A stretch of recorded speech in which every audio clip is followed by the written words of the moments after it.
Kalau saja kita mau merenung perubahan-perubahan yang terjadi pada diri kita, seharusnya membuat kita insaf dan sadar.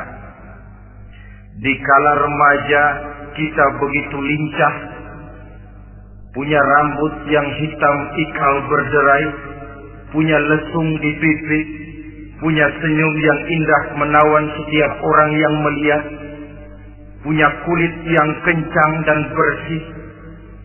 Manakala kita memasuki hari tua, perubahan frontal pun terjadi. Kulit mulai jadi keriput, rambut yang tadinya hitam ikal berderai mulai memutih, nikmat berkurang, gigi yang tadinya utuh dan sanggup mengunyah apa saja, satu demi satu permisi meninggalkan kita. Sangat boleh jadi, dikala remaja kita senyum semua orang terpikat. Dikala hari tua dengan kulit yang keriput dan gigi yang tidak ada lagi, manakala kita senyum, mungkin orang bakal lari dari sekitar kita. Kemana keindahan yang tadinya begitu menawan? Kemana senyum lesung pipit yang tadinya menarik perhatian orang? Pergi meninggalkan kita, berubah oleh pergeseran masa dan pertukaran waktu. Nah, bila maut datang menjemput kita, selesailah kehidupan sampai di situ? Ternyata belum. Kalau lahir merupakan perpindahan hidup dari alam rahim ke alam dunia, maka mati hakikatnya merupakan perpindahan hidup dari alam dunia ini ke alam kehidupan yang berikutnya yang dinamakan dengan alam barzakh. Andai kata hidup cuma sekali, secara moral kita sanggup berkata, alangkah tidak adilnya Tuhan. Kenapa? Dalam kehidupan ini kan aneka ragam terjadi. Ada orang yang zalim, ada orang yang dizalimi. Ada orang yang membunuh, ada orang yang terbunuh. Ada orang yang kaya, ada orang yang miskin. Ada orang yang jujur, ada orang yang menghalalkan segala cara. Sehingga banyak ketidakadilan yang terlepas daripada pengadilan dunia. Lalu orang pun bilang, di dunia ini katanya banyak pengadilan tapi sulit keadilan. Di dunia ini mudah mencari pengadilan tapi sulit untuk mencari ketidakadilan. Andai kata hidup cuma sekali, tidak akan ada hidup sesudah hidup yang sekarang ini. Bagaimanakah nasib mereka yang lepas dari pengadilan dunia ini? Alangkah tidak adilnya Allah, andai kata tidak ada kehidupan sesudah hidup yang sekarang. Tentulah akan terjadi di mana orang menghalalkan segala macam cara untuk mencapai tujuan. Yang penting kan saya kaya, yang penting kan saya punya jabatan dan kedudukan tinggi. Kalau perlu jilat atas, jilat atas. Kalau perlu sikut kiri kanan, sikut kiri kanan. Kalau perlu injak bawah, injak yang bawah. Ini prinsip daripada orang-orang komunis. Dan pantas karena mereka tidak percaya kepada kiamat. Pantas karena mereka tidak percaya akan adanya kehidupan sesudah hidup yang sekarang ini. Maka saya menghimbau kepada seluruhnya, kita sudah kadung menyepakati negara ini berdasarkan Pancasila.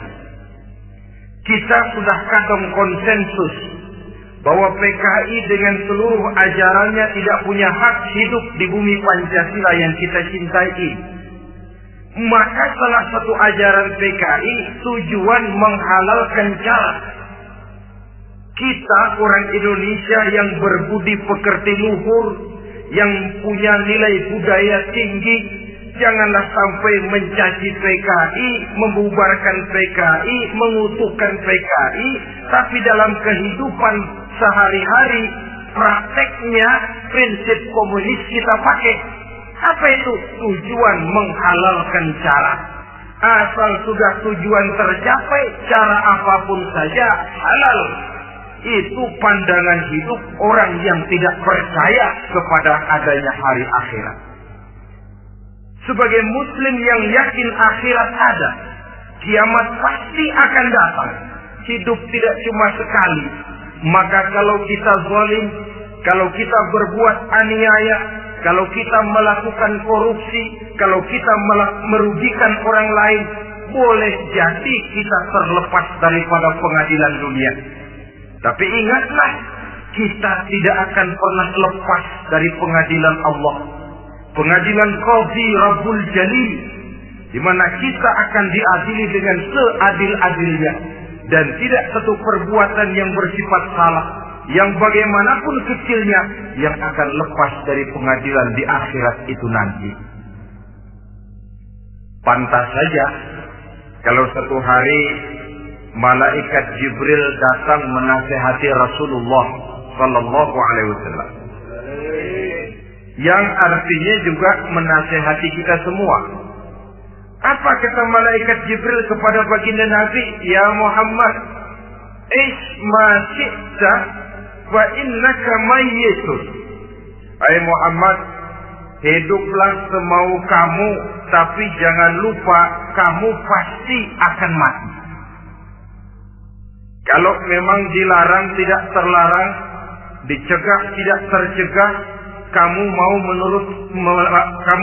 melaksanakan hidup menurut maumu sendiri, persilahkan. Hiduplah menurut mau dan gayamu.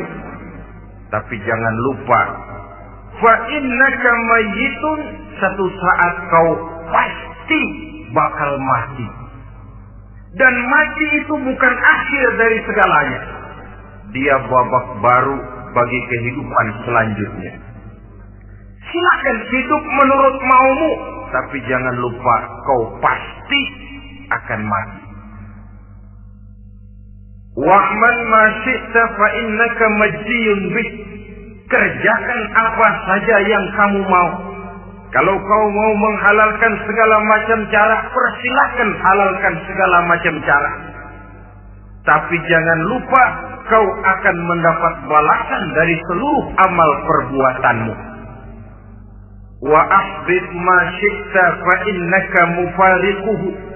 Dan cintailah apa saja yang mau kau cintai. Kau cintai anak istrimu, silahkan. Kau cintai harta bendamu, tafadhal. Kau cintai tanah airmu, kau cintai pangkat dan jabatanmu, persilahkan. Tapi jangan lupa, fa innaka mufariquhu. Kau pasti akan berpisah dan akan meninggalkan segala yang kau cintai itu. Apa artinya ini buat kita? Ternyata sesudah maut datang menjemput kita, ada kehidupan sesudah hidup yang sekarang ini. Ini yang mendorong kita untuk dalam kehidupan di dunia ini tidak melakukan prinsip saenake dhewe, semaunya sendiri saja. Asal perut kenyang, asal pangkat tinggi, asal harta dapat. Masa bodoh dengan merugikan orang lain, masa bodoh dengan menipu orang lain. Iku jenenge saenake dhewe. Muslim tidak diajarkan. Ingat manusia, setelah kau mati, setelah kiamat datang, kau akan dibangkitkan, kau akan dimintakan pertanggungan jawab tentang kehidupan yang sekarang ini.